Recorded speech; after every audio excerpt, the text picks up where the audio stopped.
Hey, what up? What up? We back. Welcome to another edition of It's Time for a Pep Talk. Dr. McGee here. Listen, I help principals. I help them, man. I help principals grow. I help principals get better. I help principals um, self-assess, self-assess, so that they can use, uh, they can grow in their principalship, grow in their leadership. I can do it in 1 year by helping them self-assess. And what I want to do is give a pep talk. And I've been doing this for the last few months now. And I took a couple weeks off. A lot of stuff has happened. And we still need a pep talk. And one of the things that happened recently, I visited a school.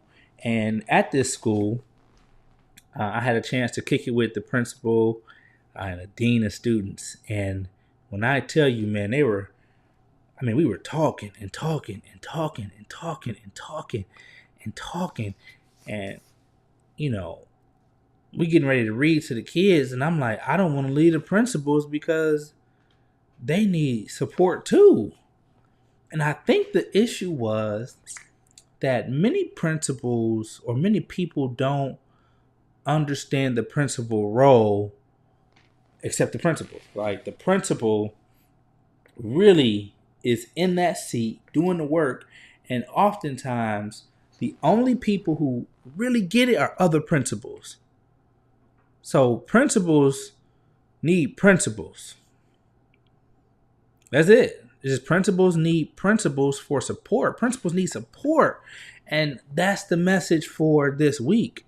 That's the pep talk. Like principals need principals. Like, yeah, you can have people come in and curriculum experts, and that's cool. And they need that in their tool belt. But principals need principals. And I know that I took my sabbatical and I'm doing the work that I'm doing on the outside. But I do know that when I come into a school and visit, I connect strongly with the principals because the principals need principals. Because oftentimes we get it. We get it. And my question will always be, what does support for a principal look like? So if you are watching this, if you're watching a snippet of this, I want you to please put in the comments by watching this video, sharing this video, put in the comments, what does support look like for you? Because I promise you it's different. It depends on which stage of the principalship you're in. It just depends. And people can't always figure out what you need off the top of their head. Like they can't always just know what it is you need specifically. So let me back up. As a principal, one of the things that my teachers who I was leading, I was coaching, I was supporting, and one of the biggest aha moments for me was understanding that question to ask those teachers. What does support look like for you? Because they'll tell you, I don't feel supported. But what does that mean? What does it mean that I don't feel supported? In one sense, I understand the words. I get it logistically, logically. I understand that. I understand it. You need support. You need help. But what does it look like for the new teacher this is their second year? Is it classroom management? Is it working with curriculums? Is it implementing the lesson? Is it teacher moves in the classroom? Is it structure and consistency? What is it? That question has to be asked. What does support look like for you, teacher? I ask the same of principals. What does support look like for you, principal? What does it look like? What do you need? And the principal job is so vast. There's so many areas of need that you may want support on. But it can't be too much, right? You can't have this coach come in or principal coach come in and say, we're going to fix all the things. No, you got to narrow that stuff down and focus on a few things that you might be able to see some gain from, some an increment from. You might be able to see some growth from, that you can measure and show that you have a growth on your side, especially when it comes to your evaluation. What does growth look like? What is this? What are the steps what are you going to work on throughout the year to be able to help you make those necessary gains? So I happen to be watching or reading this article that I thought was so interesting, and it spoke to uh, this principalship. It spoke to principal support, and it was from Education Week, Ed Week.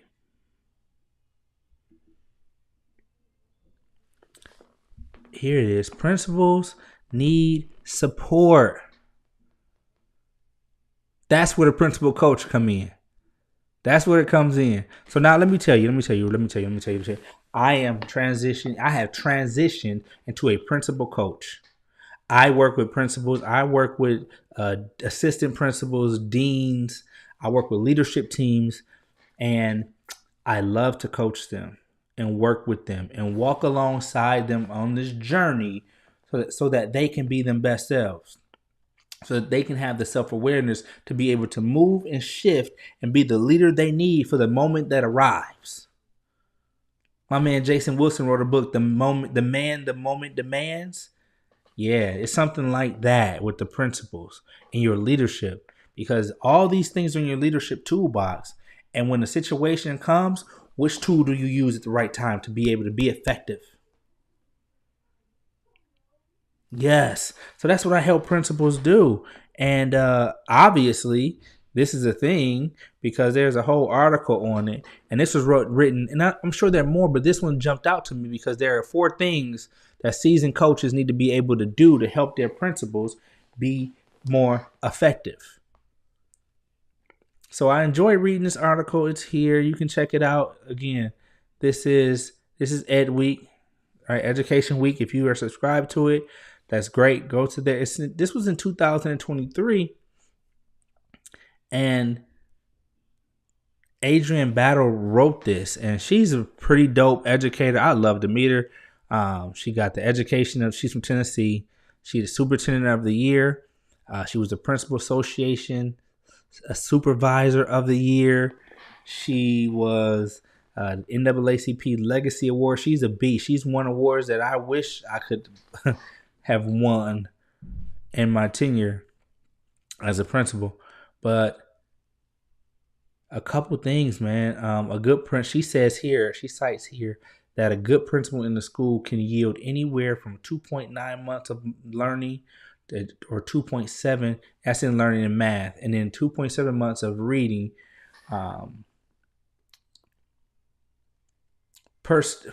each year.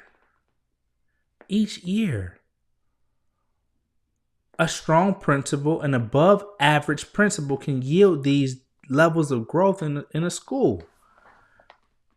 The research also confirmed that effective principals accomplish student growth through strong instructional leadership skills and the ability to coach and improve the capacity of others. So principals can do that, but they also need support themselves.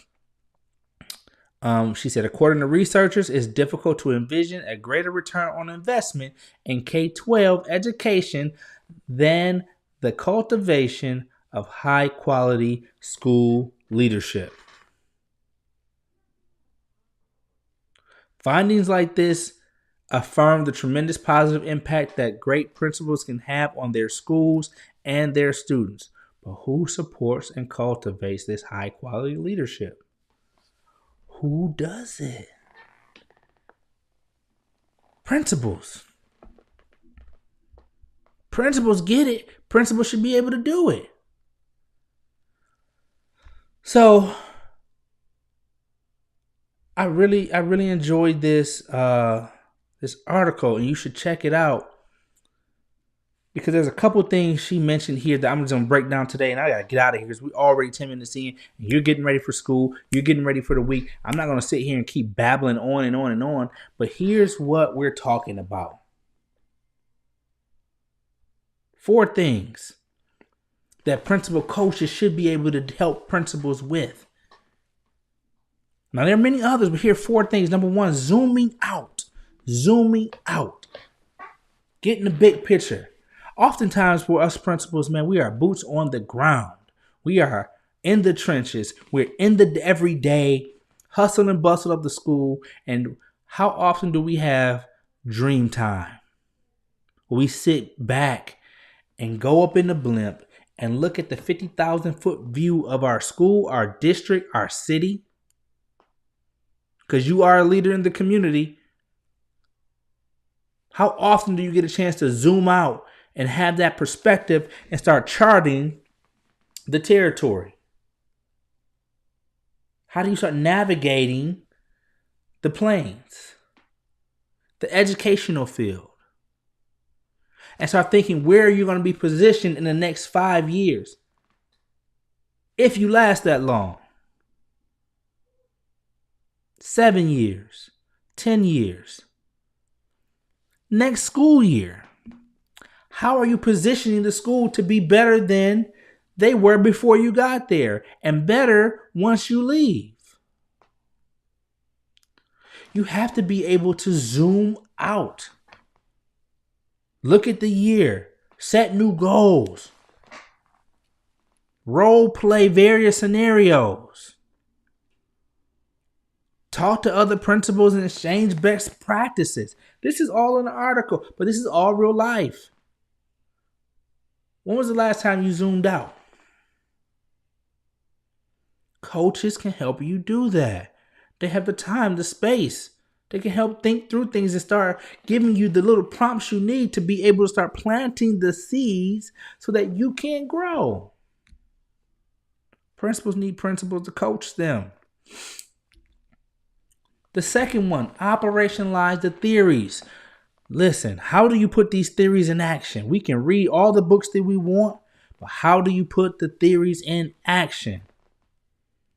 How do you start applying what you're learning in your principal meetings? How do you start applying what you're reading? How do you start applying these things without having to be in a scheduled program, a leadership development program, a PhD or EDD program, master's program, whatever that is? How do you do that on your own? How do you start looking at the theories and operationalize them? One of the things that was important to me are this framework from Bowman and Deal. Bowman and Deal wrote a book years ago, and I can't think of the name of it, and I should because it's in my book, my upcoming book that's coming out. And I talk about this in my book, The 4 Frames of Leadership. When I read that, it helped me transition my mindset to say, okay, there are 4 frames of the leadership world that I should be looking at things through. The structural frame, the human resource frame, the political frame, and the symbolic frame. When I learned those things, I started moving in the space differently. So I didn't just read that framework and say, oh, this is great. I started to process. I started to implement. I started to notice when I was in the political frame of a conversation, maybe with a special ed director or in a special education meeting or at a board meeting. I noticed when I had to go to the symbolic frame and start telling stories to motivate and inspire my team. I was able to shift through these different spaces in order to be able to serve the people in my care. How are you operationalizing theories that you're learning about? You might have a principal's playbook in your district. If you have a playbook, how are you implementing that? Again, overwhelmed, find a few, 1 or 2, and implement those. And check on it throughout the year. You can't do everything.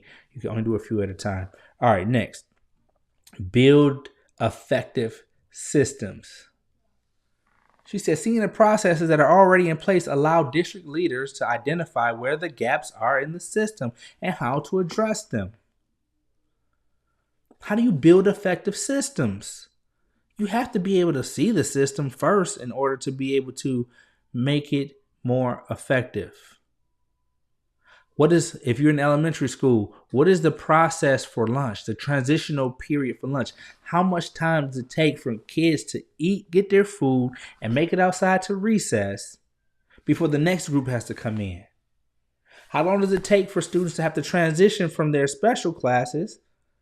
And I hate calling them specials. I was a special teacher. I was an art teacher. When they're going from the classroom to lunch, or to art, as they're transitioning, how much time is that? What do your arrival and drop-off processes look like? How are teachers leveraging their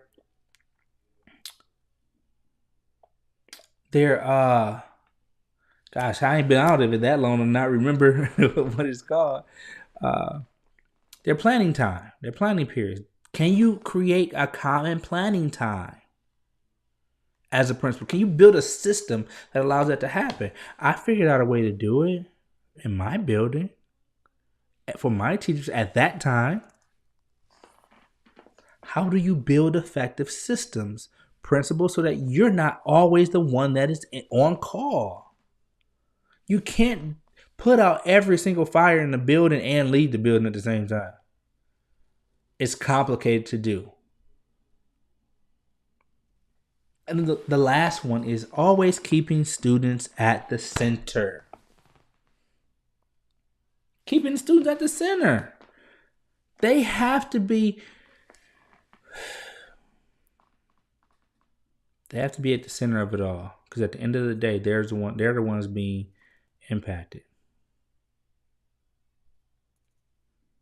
You have to know your students.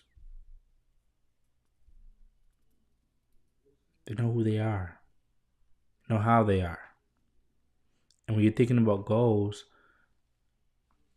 they should be at the end of those goals.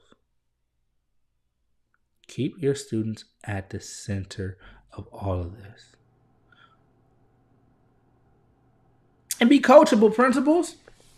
You're a principal, yes, you are a leader. You've been through some stuff to get where you are, but be coachable and be willing to have somebody walk in and walk beside you to walk you through this. Because I promise you, you ain't that tight. You ain't that dope. You don't have it all together. None of us do. And a coach is not somebody who's just telling you what to do. The coach is designed to create an environment for you to start using this more and this more and helping them intertwine so that you make the best decision, so that your school runs smoothly, that your families are engaged and supported, that your community is knowledgeable and accountable. And I don't mean that in a negative way. The community is accountable for a lot of the success that the students and the school is going to have. They play a role too. The coach guides you, walks with you and say, hey, you thought about that? And your blind spot, you forgot about the parents. How are we going to address that? Principal needs principals. I look forward to going back and speaking with my other principals, and because they need support. And I'm a principal, even though I'm not in the building right now. I'm supporting principals all over this state, and I want to keep doing that. And I'm just telling you, we need each other. But what's your support? What does it look like for you? What does support look like for you? Let me know. I want to know. I want to know what support looks like for you. Put that in the chat. Put that in the response to this video. If you only see this part of the video, tell me what you need as a principal to serve as support for you. I needed structure. What do you need? I need to be able to run a staff meeting efficiently. What do you need? I need to be able to communicate with people who don't think like me, don't act like me, don't believe like me, don't feel the way that I feel. They're not here for the same reasons I'm here, but I need to be able to communicate with them effectively so that we understood each other. What do you need? Let me know, man. Because at the end of the day, comes the night. And I want you to sleep at night. And I want you to be able to rejuvenate, process, and implement with clarity. It's time for a pep talk. Dr. McGee, hit me up. Go to my website. Go to my social media. And let me know. Share this with another principal or superintendent because I'm out here to help. And I'll come to you. I'll travel to you. And if you know anything about me, I cook as well. So I bring food to my coaching sessions. Go ahead and hire me. All right. Make it a great week. Last week of September. And I'll see you next week here because it's time for a pep talk.